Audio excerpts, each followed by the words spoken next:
नमस्कार दोस्तों, क्या आप जानते हैं महाभारत युद्ध क्यों हुआ था? आइए जानते हैं सरल और साफ शब्दों में। महाभारत का युद्ध कई कारणों की वजह से हुआ था, लेकिन मुख्य रूप से अन्याय, लोभ, अहंकार और सत्ता की लड़ाई ने इस युद्ध को जन्म दिया। एक, हस्तिनापुर के सिंहासन का विवाद। धृतराष्ट्र अंधे थे, इसलिए राजा नहीं बन पाए। पांडु राजा बने, लेकिन उनकी मृत्यु के बाद सवाल उठा कि भविष्य में राजा कौन बनेगा, युधिष्ठिर, पांडव या दुर्योधन, कौरव।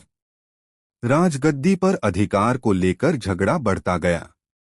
दो, दुर्योधन का पांडवों से गहरा ईर्ष्या और द्वेष। दुर्योधन पांडवों की लोकप्रियता और कौशल से बहुत जलता था। वह शुरू से ही पांडवों को खत्म करना चाहता था। तीन, जुए का कांड, द्यूत क्रीड़ा। शकुनी ने दुर्योधन को उकसाया और पांडवों को जाल में फंसाया।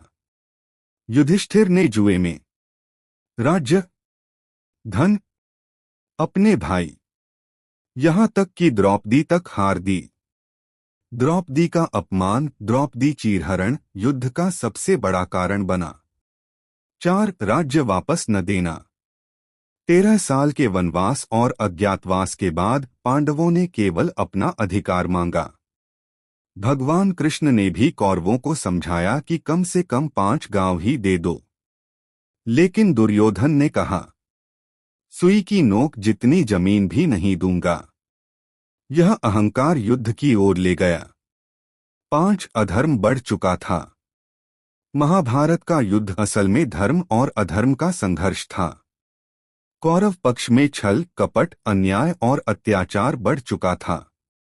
पांडवों ने धर्म की रक्षा के लिए युद्ध स्वीकार किया।